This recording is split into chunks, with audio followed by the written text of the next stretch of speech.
नमस्ते,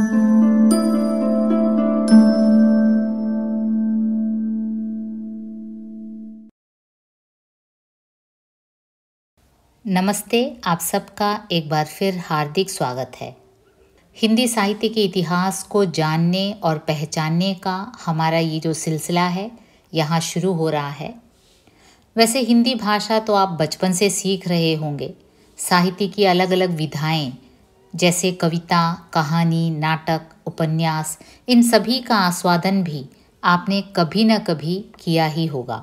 तो आज से हासिल करते हैं जानकारी उन विधाओं के उद्भव एवं विकास के बारे में। वैसे आप में से कईयों को लगेगा, why should I study history? भाई साहित्य पढ़ना है तो सीधे साहित्य का आस्वादन कर लेंगे, उसके इतिहास को, उसके हिस्ट्री को जानने की क्या ज़रूरत है?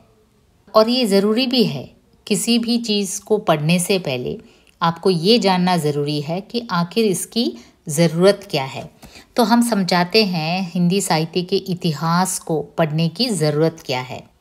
I will give you 4 points on why you should know history. Number 1, history connects things through times. काल के अनुसार अलग अलग चीज़ों से उनका जो रिश्ता है वो जोड़ने में इतिहास हमारी मदद करता है। और उस हिसाब से देखें तो साहित्य को पूर्ण रूप से कालक्रम के अनुसार समझने की मदद कौन करता है? ഇതിഹാസ് करता है. അതാണ് നമ്മൾ ഹിസ്റ്ററി പഠിക്കുന്നത്. നമ്മൾ ഹിന്ദി സാഹിത്യം പഠിക്കുമ്പോൾ എന്തുകൊണ്ട് ഹിന്ദി സാഹിത്യത്തിൻ്റെ ഇതിഹാസം പഠിക്കണം എന്നൊരു ചോദ്യം സ്വാഭാവികമായിട്ടും നിങ്ങളുടെ ഉള്ളിൽ ഉദിക്കും. കാലഘട്ടം അനുസരിച്ച് ഓരോ കാര്യങ്ങൾ വിലയിരുത്താനുള്ള, ഓരോ സാഹിത്യ രചനകളും വിലയിരുത്താനുള്ള ഒരു കഴിവ് നമുക്ക് അതിൻ്റെ ഹിസ്റ്ററി അറിയുമ്പോഴാണ് കിട്ടുന്നത്. Okay. Second point, a strong understanding of the historical context can give students a better understanding and appreciation for the situation और narration. जैसे आप किसी नॉवल का आस्वादन कर रहे हैं, किसी उपन्यास का जो देश विभाजन से संबंधित हो, मान लीजिए इंडिया पाकिस्तान पार्टीशन से संबंधित है वो नॉवल। आप उस समय की सामाजिक परिस्थितियों के बारे में जानेंगे, इंडिपेंडेंस स्ट्रगल के बारे में जानेंगे, तब जाकर आप उस नरेशन को यानी उस उपन्यास में कही गई बातों को आप भली भांति समझ पाएंगे, है ना?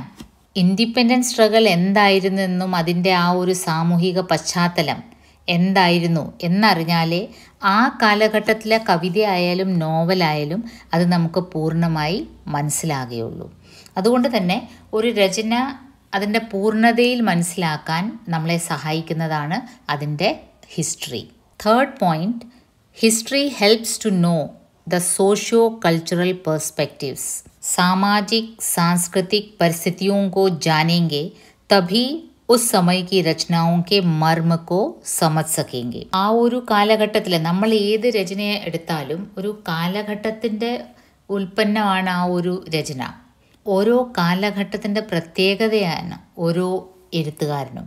അപ്പോൾ ആ നിലയിൽ നോക്കുകയാണെങ്കിൽ നമ്മൾ ആ ഒരു കാലഘട്ടത്തിനെ മനസ്സിലാക്കാതെ നമുക്കൊരു രചന, ഒരു നരേഷൻ, അതിൻ്റെ ആ ഒരു സോഷ്യോ കൾച്ചറൽ ആസ്പെക്റ്റ് മനസ്സിലാക്കാതെ നമുക്ക് ആ രചനയെ पूर्णमाയിട്ട് മനസ്സിലാക്കാൻ ഒക്കില്ല. जैसे उदाहरण के तौर पर कहें तो मुग़ल साम्राज्य के समय में जब दरबारी संस्कृति भारत में छाई हुई थी तब का कल्चर कुछ अलग था. दरबारी कल्चर, दरबारों में नाच गान का माहौल था और कवि उस हिसाब से रचना करते थे. മുഗൾ എംപയർ ഇന്ത്യ ഭരിച്ചിരുന്ന സമയത്തുള്ള ആ ഒരു രചനകൾ ആ രീതിയിൽ ഇൻഫ്ലുവൻസ്ഡ് ആയിരുന്നു. രാജാക്കന്മാരുടെ ഒരു ശൗര്യം, വീര്യം, റാണിമാരുടെ സൗന്ദര്യം, ഇതൊക്കെ വർണ്ണിക്കുന്നതായിരുന്നു ആ കാലഘട്ടത്തിലെ കവികളുടെ ഒരു കവിധർമ്മം. അപ്പോൾ അങ്ങനെ നോക്കുവാണെങ്കിൽ ആ ഒരു സോഷ്യോ കൾച്ചറൽ ആസ്പെക്റ്റ്, ഇന്ത്യയുടെ ആ കാലഘട്ടത്തിലെ സിറ്റുവേഷൻസ് മനസ്സിലാക്കുന്ന ഒരു വ്യക്തിക്ക് ആ രചനയെ അതിൻ്റെ പൂർണ്ണ അർത്ഥത്തിൽ മനസ്സിലാക്കാൻ ഒക്കുകയുള്ളൂ. You have to be aware of the historical context of that particular era. Same way, history helps to learn the trends and events. ഓരോ ട്രെൻഡ്, ഓരോ കാലഘട്ടത്തിലും ഓരോ ട്രെൻഡുണ്ട്. ഫോർ എക്സാമ്പിൾ ഉദാഹരണമായിട്ട് പറയുകയാണെങ്കിൽ റൊമാൻറ്റിസിസം നിങ്ങൾ കേട്ടിട്ടുണ്ടല്ലേ? നേച്ചർ ലവിങ് പോയറ്റ്സ്, ഒരു കൂട്ടത്തോടെ കുറേ പോയറ്റ്സ് നേച്ചർ ലവിങ് പോയിട്രി എഴുതുന്നതും ഹിന്ദിയിൽ അതിനെ ഛായാവാദി യുഗ് എന്ന് പറയും. അപ്പോൾ ആ ഒരു ട്രെൻഡായിരുന്നു. അതുപോലെ തന്നെ കമ്മ്യൂണിസം അതിൻ്റെ പരമോന്നതയിൽ നിൽക്കുമ്പോൾ ആ ചിന്താഗതി പ്രതിഫലിപ്പിക്കുന്ന രചനകൾ വലിയ തോതിൽ ആ കാലഘട്ടത്തിൽ ഉണ്ടായിരുന്നു. അതൊരു ട്രെൻഡായിരുന്നു. അടിച്ചമർത്തപ്പെട്ടവൻ്റെ കഥ പറയുന്ന കഥകൾ, പാവപ്പെട്ട കർഷകൻ്റെ, കൂലിപ്പണിക്കാരൻ്റെ കഥ പറയുന്ന കഥകൾ ഒരു കാലഘട്ടത്തിൽ വലിയ തോതിൽ എഴുതപ്പെട്ടിരുന്നു. അതൊരു ട്രെൻഡായിരുന്നു. സോ ഇങ്ങനത്തെ ട്രെൻഡുകൾ അറിയാനും നമുക്ക് ഈ ഹിസ്റ്ററി ഓഫ് ലിറ്ററേച്ചർ പഠിക്കേണ്ടത് വളരെ അത്യാവശ്യമാണ്. So now all of you must have been convinced as to why we should learn history, right? तो अब चलते हैं हिंदी साहित्य के काल विभाजन की ओर. ഹിസ്റ്ററി ഓഫ് ഹിന്ദി ലിറ്ററേച്ചറിലെ ആദ്യത്തെ സ്റ്റെപ്പ് എന്താണ്? കാൽ വിഭാജൻ. എങ്ങനെയാണ് ഓരോ കാലഘട്ടം അനുസരിച്ച് ഈ ഹിസ്റ്ററിനെ വിദ്വാൻമാർ, ഹിസ്റ്റോറിയൻസ് ഡിവൈഡ് ചെയ്തിരിക്കുന്നത്.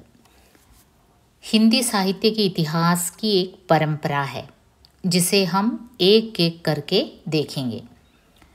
हिंदी साहित्य के इतिहास लेखन का सबसे पहला प्रयास एक फ्रेंच विद्वान ने किया. गासा द तासी नामक एक फ्रेंच स्कॉलर ने. है ना इंटरेस्टिंग? इट वॉज इन 1839 और उनकी रचना का नाम था इस्तवार द ला लिटरेचर एंदुई Hindustani. So you have to keep in mind it was a Frenchman who made an attempt to write the history of Hindi literature for the first time. ഈ ഗ്രന്ഥ് ഒരു ഫസ്റ്റ് അറ്റംപ്റ്റ് ആയിരുന്നു. അത് കാരണം അതിൻ്റേതായ ഇമ്പോർട്ടൻസ് ഉണ്ടായിരുന്നു. എബവ് ദാറ്റ്, അതിലുപരി इसमें कविता के रचनाकाल का निर्देश किया गया है. इस ग्रंथ का महत्व केवल इसी दृष्टि से है कि इसमें हिंदी काव्य का सर्वप्रथम इतिहास प्रस्तुत करने का प्रयास किया गया है तथा कवियों के रचनाकाल का भी निर्देश किया गया है. ഇത് ഹിന്ദി സാഹിത്യത്തിൻ്റെ ഇതിഹാസത്തിൻ്റെ ആധികാരികമായ ഗ്രന്ഥമൊന്നും അല്ലായിരുന്നു. പക്ഷേ ഫസ്റ്റ് അറ്റംപ്റ്റ് എന്ന നിലയ്ക്ക് ഈ ഫ്രഞ്ച് സ്കോളറിൻ്റെ ഗാസാ ദ താസിയുടെ ഈ ഒരു രചന വളരെ ഇമ്പോർട്ടൻസ് ഉള്ളതാണ്. गासा द तासी के प्रथम प्रयास के बाद 1883 में शिव सिंह सेंगर ने शिव सिंह सरोज नामक ग्रंथ प्रकाशित किया, जिसमें कवियों का जीवन चरित्र एवं उनकी कविताओं के उदाहरण सहित प्रस्तुत किया गया है. അതിനുശേഷം शिव सिंह सेंगर എന്ന് പറഞ്ഞ വ്യക്തിയാണ് 1883 शिव सिंह सरोज नामक इतिहास ग्रंथ लिखा. അതിൻ്റെ ഒരു പ്രത്യേകത എന്തായിരുന്നു? कवियों का जीवन चरित्र एवं उनकी कविताओं के उदाहरण सहित इसमें प्रस्तुत किया गया. പോയറ്റ്സ് എന്ന് എടുത്ത് പറയുന്നത് ആദ്യം ഹിന്ദി സാഹിത്യത്തിൽ കവിതയായിരുന്നു ഉണ്ടായിരുന്നത്. Novel, essay, one act play, drama ഇതെല്ലാം പിന്നീട് വന്ന ഫോംസ് ഓഫ് ലിറ്ററേച്ചറാണ്. അപ്പോൾ അന്ന് കവികളുടെ ജീവൻ ചരിത്രം, അവരുടെ ഒരു ബയോഗ്രഫിയും അതുപോലെ തന്നെ കവിതാओं के उदाहरण को भी उसमें सम्मिलित किया गया था. അതാണ് ശിവസിംഗ് സേങ്കറിൻ്റെ ശിവസിംഗ് സരോജ് എന്ന ഗ്രന്ഥത്തിൻ്റെ ഇമ്പോർട്ടൻസ്. ശിവസിംഗ് സരോജിൽ കവികളുടെ ബയോഗ്രഫി ഇൻക്ലൂഡ് ചെയ്തു. ഒപ്പം തന്നെ അവരുടെ കവിതകളുടെ അല്പം എക്സാമ്പിൾസും ഇൻക്ലൂഡ് ചെയ്തു. അതായിരുന്നു ആദ്യത്തെ ഗ്രന്ഥത്തിൽ നിന്ന് ഇതിനെ വേറിട്ട് നിർത്തിയത്. उसके बाद 1888 में जॉर्ज ग्रियर्सन ने modern vernacular literature of Hindustan नामक ग्रंथ लिखा, जिसे सच्चे अर्थों में हिंदी साहित्य का पहला इतिहास कहा जा सकता है. അതിനുശേഷം 1888 modern vernacular literature of Hindustan എന്ന് പറഞ്ഞ് ജോർജ് ഗ്രിയർസൺ എഴുതിയ ഗ്രന്ഥ് വളരെ നല്ലൊരു ഹിസ്റ്റോറിക്കൽ അറ്റംപ്റ്റ് ആയിരുന്നു. 1888 എഴുതപ്പെട്ട ഈ ഹിസ്റ്ററി ടെക്സ്റ്റ് ഹിന്ദി സാഹിത്യ രചനകളുടെ ഒരു ആധികാരിക ടെക്സ്റ്റ് ആയിരുന്നു. So far we have discussed about 3 early text related to history of Hindi literature. ഏതൊക്കെയാണ്? First one Garcin de Tassy and his work. എന്താണ് വർക്കിൻ്റെ പേര്? ഇസ്തവാർ ദ ലാ ലിറ്ററേച്ചർ എൻദുയി ഹിന്ദുസ്ഥാനി. സെക്കൻഡ് വൺ ശിവ് സിംഗ് സേങ്കർ, അദ്ദേഹത്തിൻ്റെ വർക്കിൻ്റെ പേര് Shiv Singh Saroj. Third one George ഗ്രിയർസൻ്റെ modern vernacular literature of Hindustan.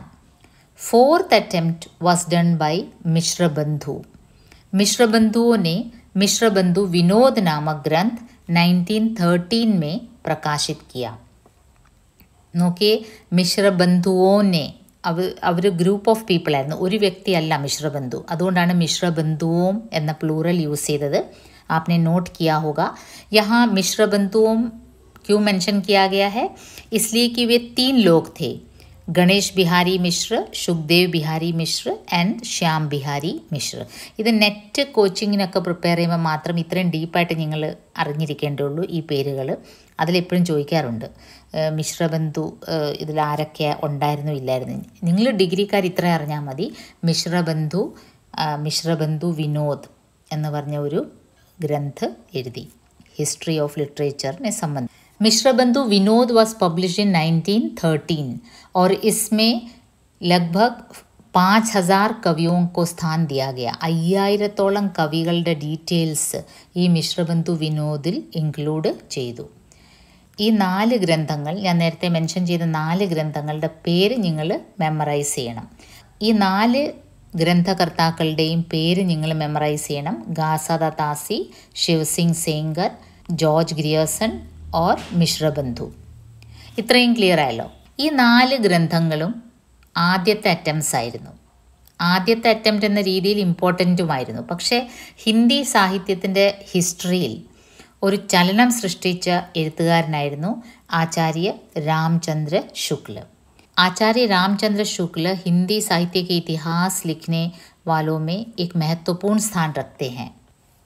उन्होंने कवियों और साहित्यकारों के जीवन चरित्र संबंधी जानकारी के स्थान पर उनकी रचनाओं के साहित्यिक मूल्यांकन को പ്രമുഖത दी. ആചാര്യ രാമചന്ദ്ര ശുക്ല ജി ഹിന്ദി സാഹിത്യ ക ഇതിഹാസ് എന്ന അദ്ദേഹത്തിൻ്റെ ഹിസ്റ്ററി ടെക്സ്റ്റിൽ അദ്ദേഹം എന്ത് മാറ്റമാണ് വരുത്തിയത്? കവികളുടെ ബയോഗ്രഫി അതിന് ഇമ്പോർട്ടൻസ് കൊടുക്കാതെ ഉൻകി രചനാओं के സാഹിത്യिक മൂല്യാങ്കൻ, അവരുടെ രചനകളുടെ ഒരു ലിറ്റററി അപ്രിസിയേഷൻ, അതിനെ വിലയിരുത്തുന്ന ഒരു രീതിയാണ് അദ്ദേഹത്തിൻ്റെ ഹിസ്റ്റോറിക്കൽ ടെക്സ്റ്റിൽ അദ്ദേഹം കൊണ്ടുവന്നത്. और 1929 में प्रकाशित उनकी फेमस रचना का नाम है हिंदी साहित्य का इतिहास. रामचंद्र शुक्ल की इस रचना ने हिंदी साहित्य के इतिहास को भली भांति पहचानने में काफ़ी मदद की. ഇപ്പോഴും രാമചന്ദ്ര ശുക്ലൻ്റെ ഈ ഒരു രചന ഹിന്ദി സാഹിത്യ ക ഇതിഹാസാണ് ഏറ്റവും ആധികാരികമായി അറിയപ്പെടുന്ന ഒരു ഇതിഹാസ്.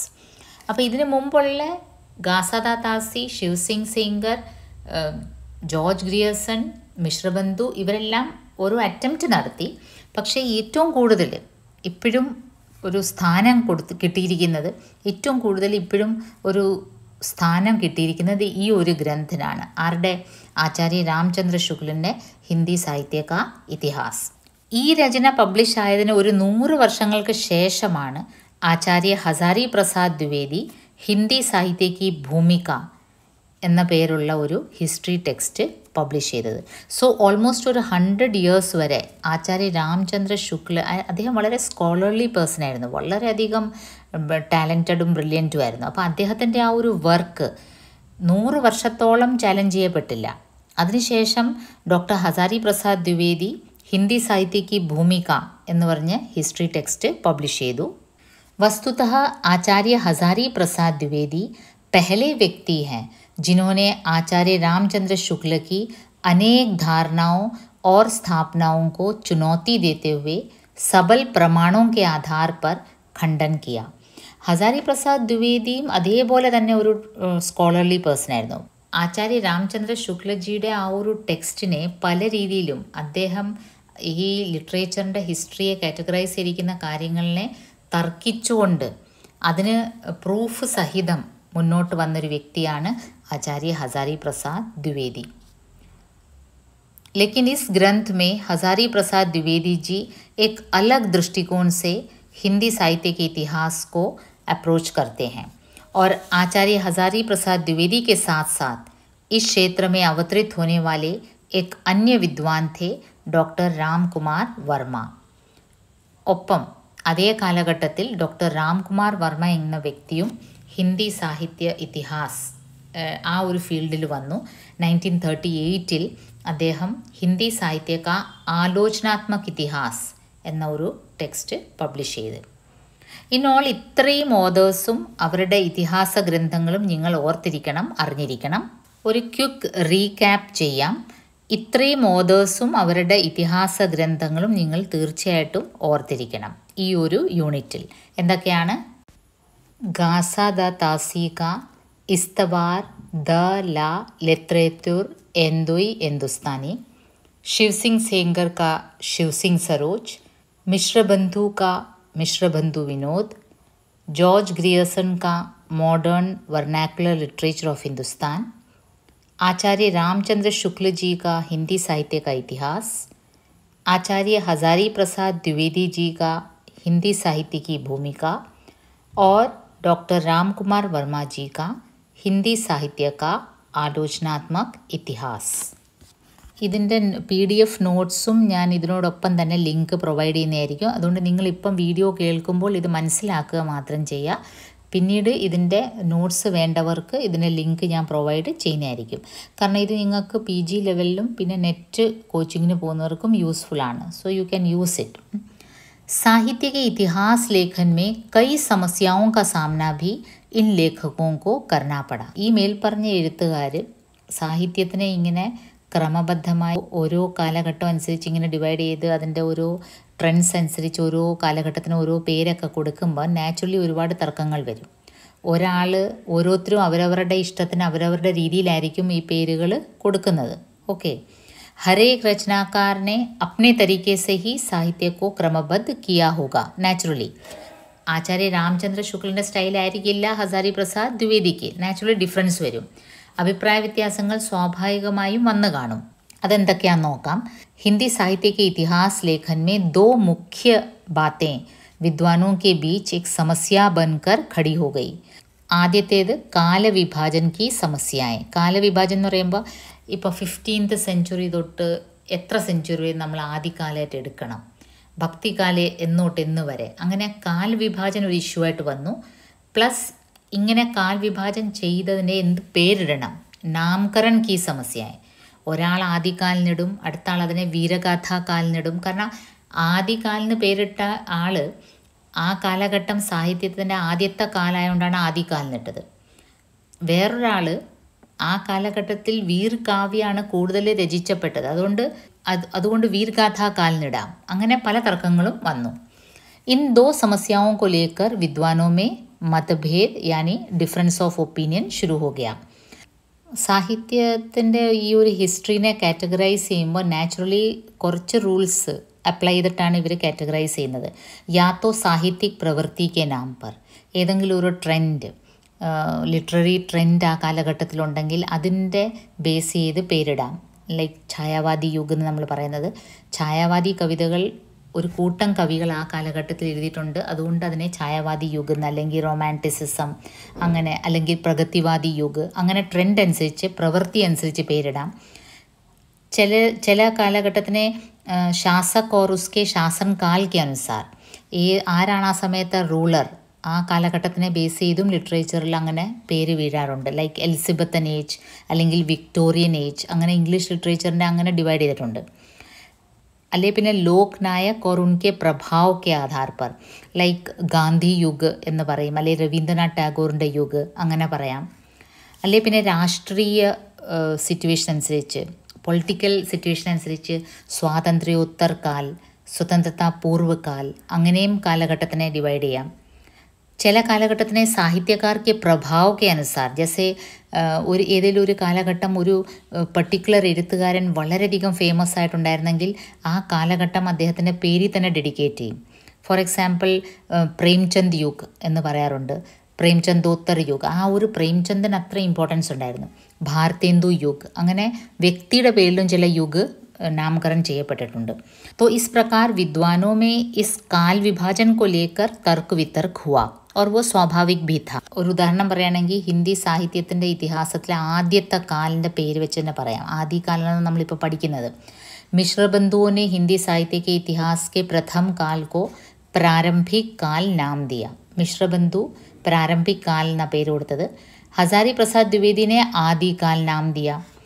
तो जॉर्ज ग्रियर्सन और डॉक्टर रामकुमार वर्मा ने चारण काल नाम दिया और राहुल सांकृत्याय ने सिद्ध सामंत काल नाम दिया और आचार्य रामचंद्र शुक्ल ने वीर गाथा काल नाम दिया। हर एक विद्वानों का अपना अपना अलग अलग कारण रहा होगा और इस प्रकार नामकरण करने के पीछे जो भी हो ആദികാൽ നാമകരൺ സബ്സെ അധിക് ഫേമസ് हुआ। പക്ഷേ ഇങ്ങനെ ഫസ്റ്റ് ആ ഒരു കാലഘട്ടത്തിനെ പല പേരുകൾ പല വിദ്വാൻമാരിട്ടെങ്കിലും ഏറ്റവും അധികം പോപ്പുലറായത് ആദികാൽ എന്ന പേരാണ്। आदिकाल ऐसा नाम था जिसे किसी न किसी रूप में सभी इतिहासकारों ने स्वीकार किया।